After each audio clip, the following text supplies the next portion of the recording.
Skill development సెంటర్లని పెట్టినాము. ఈరోజు విదేశీయుల నుంచి చేయాల్సినవి 2,40,40,000 కోట్ల రూపాయల హామీల్ని తీసుకొని వచ్చినాము, విదేశీ పెట్టుబడుల్ని.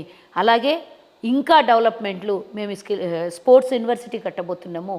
అంతేకాకుండా ఇంకేంది, ఇంకేమి ఇచ్చినాం మేము, ఇంకా చెప్పుకుంటూ పోతే చాలా ఉన్నాయి, చెప్పుకుంటూ పోతే గుర్తొస్తూనే ఉన్నాయి. 60,000 ఉద్యోగాలంటే మామూలు విషయం కాదు. సన్నబియ్యం ఇవ్వడం అత్యధికమైనటువంటి దేశంలో ఏ రాష్ట్రం కూడా. బండి సంజయ్ మాట్లాడతాడు, ఇది మేమిచ్చేది అని చెప్తాడు. బండి సంజయ్కి నా సూటి ప్రశ్న ఎన్నోసార్లు అడిగినా, ఈరోజు కూడా మీ మీడియా ఛానల్ ద్వారా అడగలేదు కాబట్టి, బండి సంజయ్కి మేము మా రాష్ట్రంలో మేము 6 కేజీలో నువ్వు ఇచ్చేది ఎంతున్నా అది పక్కన పెడితే మేము ఇస్తున్నాం.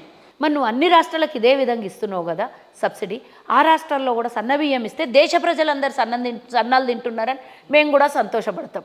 మా దగ్గర నుంచి రూపాయి తీసుకొని పోయి 42 పైసలు వాపస్ ఇస్తున్నావు. అదే ఉత్తరప్రదేశ్కి ₹1 తీసుకొని పోయి 300 రూపాయలు ఇస్తున్నావు నువ్వు. మరి మాకు వాళ్ళకు ఏం తేడా? మేము సౌతి పిల్లలము, వాళ్ళేమో సొంత తల్లి పిల్లల. సౌత్ రాష్ట్రాల మీద మీరు సౌతి తల్లి ప్రేమ చూపిస్తుంటే మా మనసు కూడా, మా ప్రాణం కూడా తరుక్కుపోతుంది.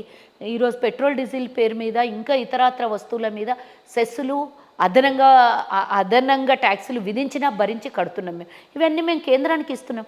అయినా కానీ నీకు సంతృప్తి లేదు. అది బండి సంజయ్ మాట పక్కన పెడితే